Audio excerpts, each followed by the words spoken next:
Salam sejahtera saudara-saudara terkasih dalam Tuhan Yesus Kristus. Bayar harga, suatu istilah yang sering kita dengar di dalam kekristenan. Kita harus bayar harga untuk menjadi pengikut Kristus. Nah, apa yang selalu terbayang kepada kita ketika mendengar bayar harga ini? Menyangkal diri, pikul salib, penderitaan, dan tuntutan pengorbanan. Itulah yang umumnya langsung terlintas di dalam pikiran kita. Dan ketika kita hanya fokus kepada ungkapan-ungkapan ini, maka baik sadar atau tidak, kita seringkali kemudian jatuh pada pemahaman-pemahaman yang keliru mengenai bayar harga. Misalnya yang pertama, bayar harga sangat sering kita lihat sebagai tuntutan legalis. Maka ketika melihat bayar harga sebagai tuntutan legalis, maka mungkin kita melakukannya namun di dalam tekanan. Ikut Yesus, ya gak ada pilihan lain, harus bayar harga. Kedua, pemahaman yang keliru seperti apa yang diungkapkan oleh Michael Horton dalam bukunya Core Christianity. Horton mengatakan, banyak orang Kristen hidup dengan satu fenomena seperti dalam satu stiker yang pernah populer, Yesus adalah jawaban. Namun di dalam banyak kasus ada banyak kemudian yang kecewa dan bahkan mereka tidak lagi percaya kepada Kristus. Bukankah saya telah bayar harga? Aku pikir Kristus datang untuk membuat dunia menjadi lebih baik dan menjadi jawaban atas segala permasalahan hidup saya.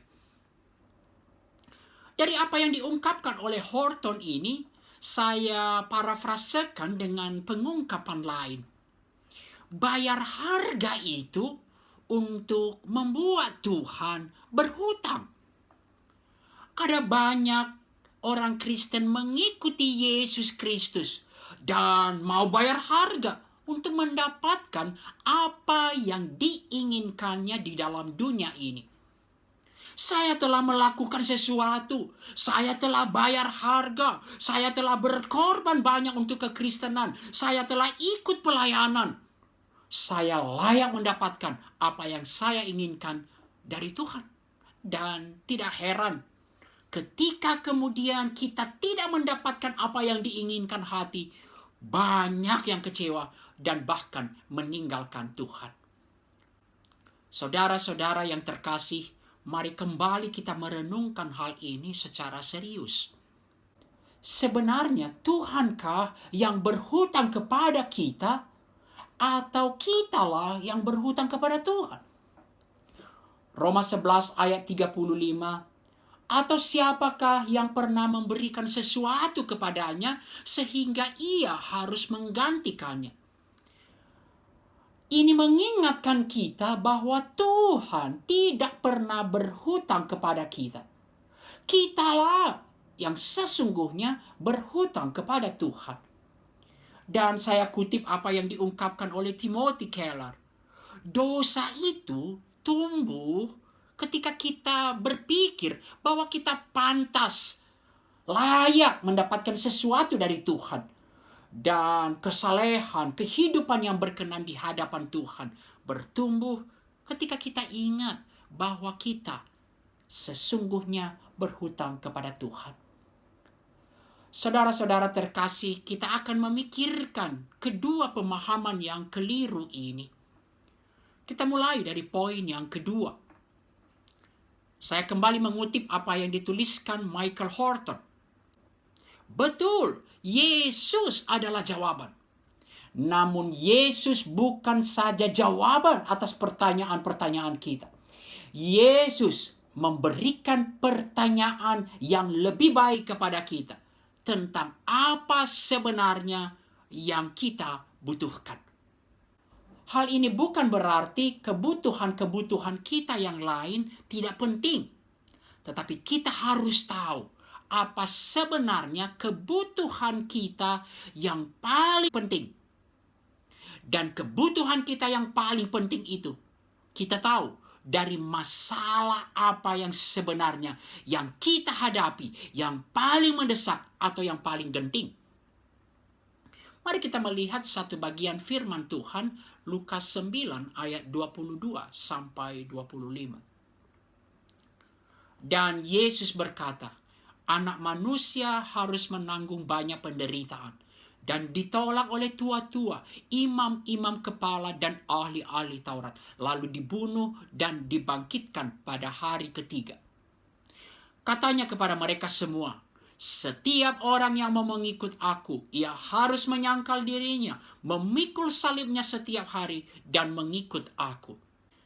Karena barang siapa mau menyelamatkan nyawanya, ia akan kehilangan nyawanya. Tetapi barang siapa kehilangan nyawanya karena aku, ia akan menyelamatkannya. Apa gunanya seorang memperoleh seluruh dunia, tetapi ia membinasakan atau merugikan dirinya sendiri?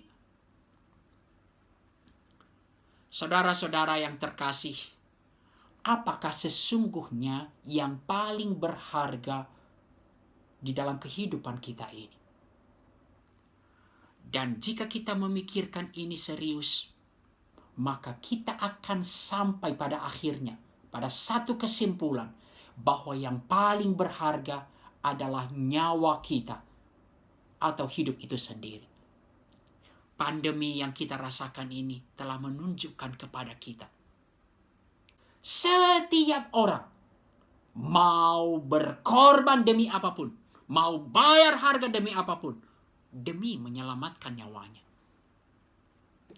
Nyawa, kehidupan itu sendiri yang paling berharga.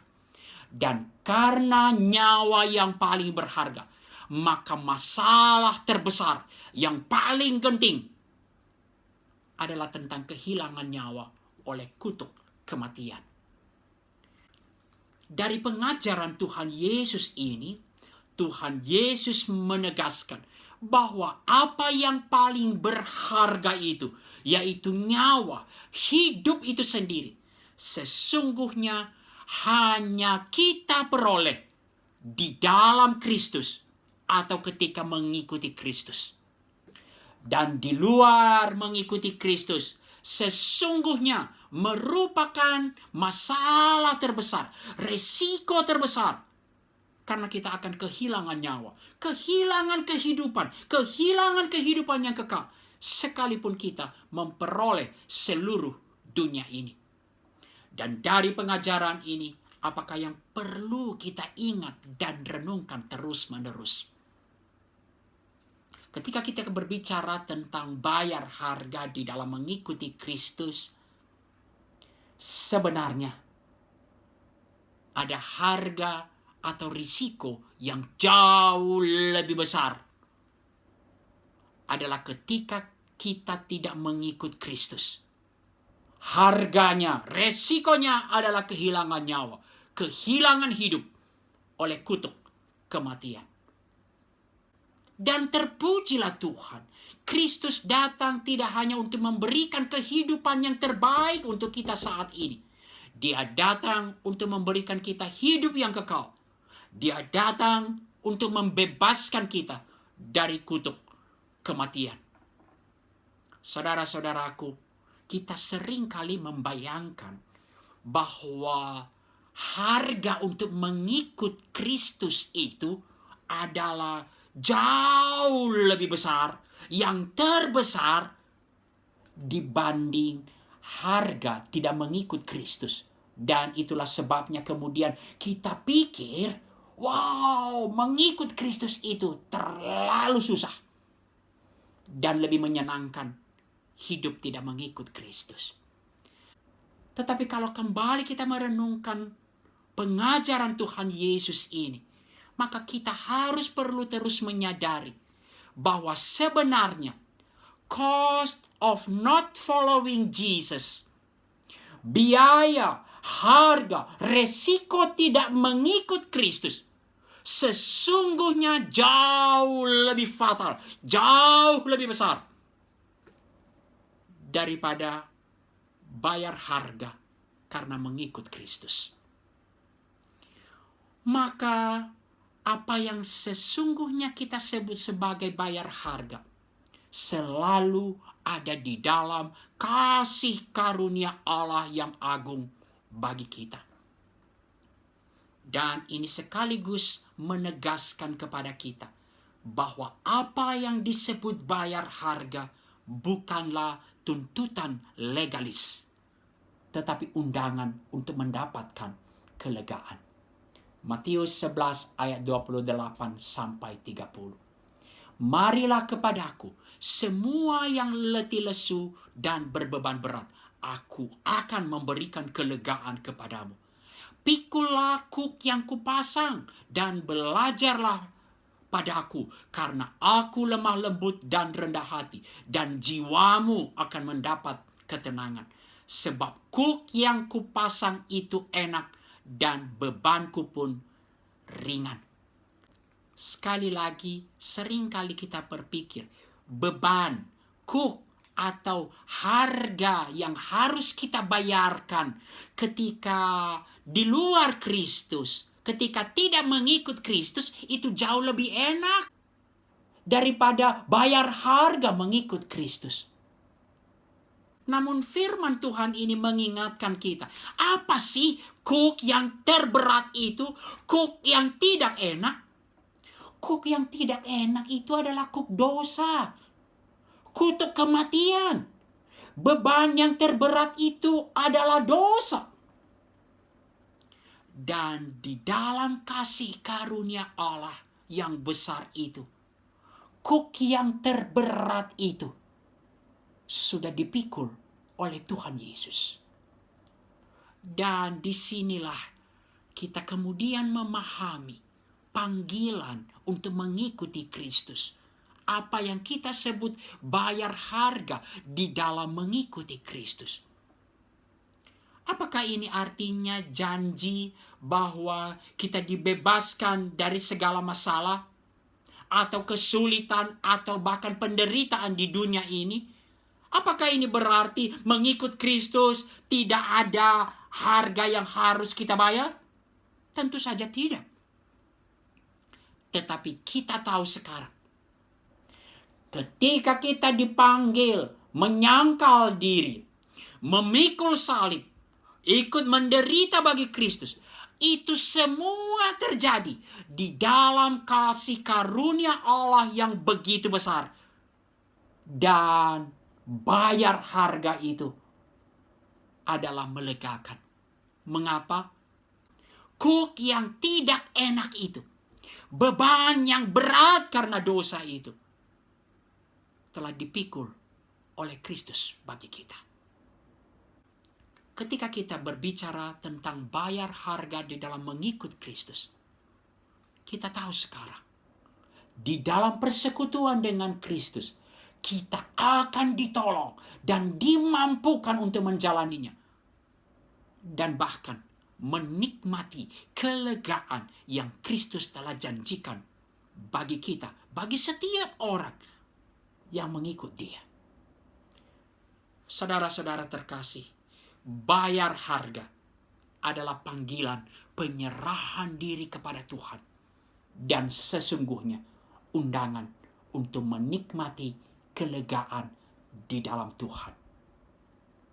Kiranya kasih karunia Tuhan akan menolong kita untuk memahami apa arti menyangkal diri, memikul salib, bayar harga di dalam mengikut Kristus. Tuhan memberkati. Amin.